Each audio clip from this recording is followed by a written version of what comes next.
اللہ تعالیٰ نے دنیوی لحاظ سے بھی سب انسانوں کو ایک جیسا نہیں بنایا۔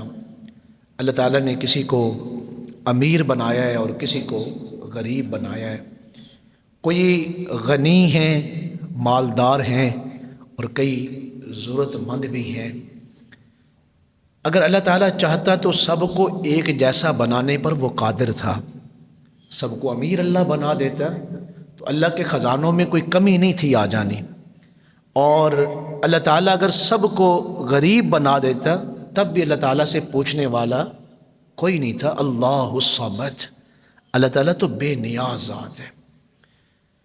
ہم سب جتنے اس کی جو مخلوقات ہیں ہم نیاز مند ہیں، وہ بے نیاز ہے۔ لیکن دنیا کی جو زندگی ہے یہ عارضی زندگی ہے، حقیقی زندگی آخرت کی زندگی ہے۔ تو دنیا میں انسان جس حال میں بھی ہے وہ ایک آزمائش کا سفر گزار رہا ہے، وہ آزمائش کا سفر کر رہا ہے، وہ آزمائش کی زندگی گزار رہا ہے۔ کوئی امیر ہے وہ بھی آزمائش میں ہے، اگر کوئی غریب ہے وہ بھی آزمائش میں ہے، کوئی دولت مند ہے اسے آزمایا جا رہا ہے کہ وہ اللہ تعالیٰ کے دیے کو کہاں پہ خرچ کر رہا ہے، کیسے خرچ کر رہا ہے۔ اگر کوئی غریب ہے تو اسے بھی آزمایا جا رہا ہے، یہ میری رضا پر راضی بھی ہے کہ نہیں، یہ شکوہ کرنے والا تو نہیں، یہ بے صبرہ تو نہیں، یہ ناشکرہ تو نہیں۔ تو اس زندگی میں انسان کو ایک دوسرے کے ساتھ ضرورتیں پیش آتی رہتی ہیں۔ ان ضرورتوں میں سے ایک ضرورت قرض کی صورتحال بھی ہے کہ جب کوئی مسلمان بھائی ضرورت مند ہو اور وہ آپ کے پاس مقررہ وقت میں واپسی کی شرط پر قرض مانگنے کے لیے آئے تو اس کے لیے شریعت کا کیا حکم ہے، قرض دینے کے کیا احکام ہیں، قرض واپس لوٹانے کے کیا احکام ہیں، قرض دینے والے کو کیا ملتا ہے، اور قرض ادا کرنے کی طاقت رکھتے ہوئے قرض کو نہ لٹانا اس کے لیے کون سی وعیدیں ہیں۔ اس حوالے سے چند ایک باتیں آپ کی خدمت میں عرض کرنے کا ارادہ رکھتا ہوں۔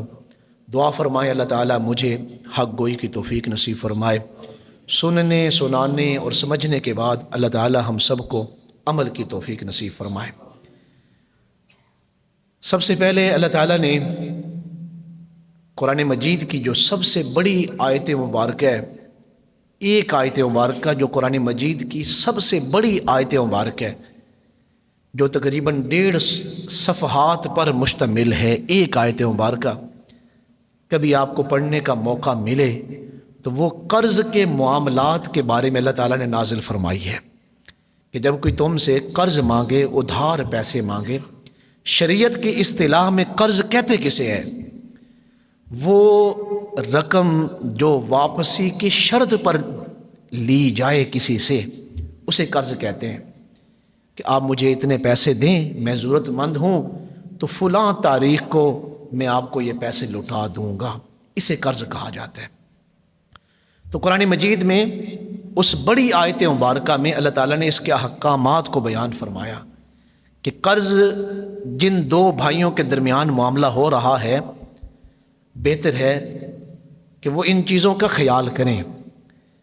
جو قرض لین دین کا معاملہ ہو رہا ہے سب سے پہلے وہ اس کو تحریر کریں، ایک معاہدہ کریں، اور قرآن مجید نے بیان فرمایا یہ تحریر، یہ معاہدہ جو قرض لے رہا ہے اس کی طرف سے لکھا جائے کہ میں نے ضرورت کے لیے پیسے لیے ہیں، فلاں تاریخ کو میں پیسے واپس لوٹا دوں گا۔ دوسرا، اس میں گواہوں کا اہتمام کیا جائے، 2 گواہ وہاں پہ موجود ہونے چاہیے۔ اس آیت مبارکہ میں چونکہ یہ 1.5 صفحات پر ہے تو تمام باتوں کو تھوڑے وقت میں بیان نہیں کیا جا سکتا، لیکن اسلام نے قرض دینے والے کو پسند فرمایا۔ اگر تمہارے پاس کوئی تمہارا بھائی ضرورت مند آ جائے، کسی مشکل میں وہ الجھا ہوا ہو، پھنسا ہوا ہو، تو شریعت کا حکم ہے کہ آپ اسے قرض دیں۔ ایک ہے صدقہ دینا، صدقہ دینے کا وہ اجر نہیں جو کسی ضرورت مند کو قرض دینے کا اجر ہے۔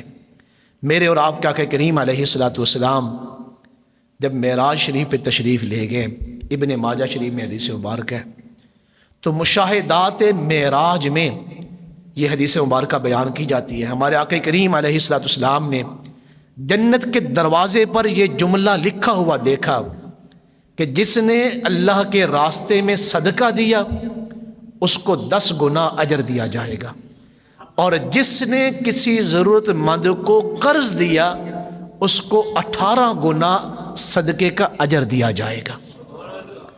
جس نے صدقہ دیا اس کو 1 کے بدلے 10 نیکیاں، اور جس نے قرض دیا اس کو 1 کے بدلے 18 نیکیاں۔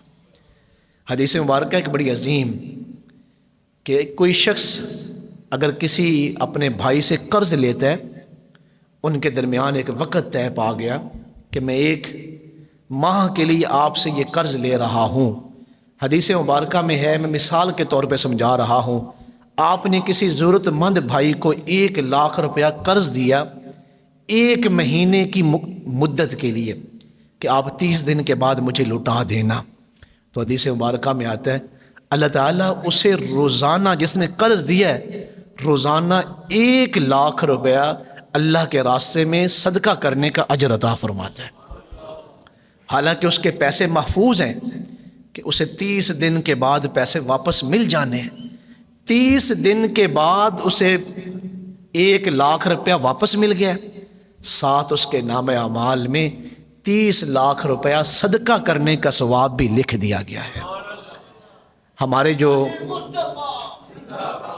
ہمارے اکابرین جو تھے وہ ان چیزوں کا اہتمام کرتے تھے۔ کچھ پیسے، کچھ رقم انہوں نے خاص کی ہوتی تھی کہ یہ پیسے میں نے لوگوں کو قرضہ دینا ہے، اور بڑی بڑی مدت کے لیے ان کو قرضہ دے دیتے تھے کہ جب تمہارے پاس ہو تو واپس لوٹا دینا۔ تو ان کی نیت کیا ہوتی تھی کہ مجھے اللہ تعالیٰ روزانہ جو ہے وہ صدقے کا اجر عطا فرمائے گا۔ جس نے قرضہ واپس لوٹانا تھا 30 دن کے بعد، وہ قرض اس نے کوشش کی، اس نے محنت کی، لیکن اس کے پاس پیسے بن نہیں سکے۔ اس کی نیت تھی قرضہ اتارنے کی، لیکن وہ نہیں اتار سکا۔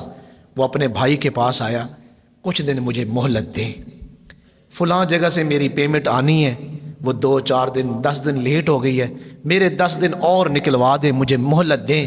تو آقا کریم علیہ الصلوۃ والسلام نے فرمایا قرض دینے والا اگر اس کے عذر کو قبول کرے اور مہلت دے دے تو پھر اللہ تعالیٰ اسے جو پہلے اجر مل رہا تھا اس سے دگنا اجر جو ہے اللہ تعالیٰ اس کے نام اعمال میں درج فرماتا ہے۔ قرض دینا اس کا بہت بڑا اجر ہے۔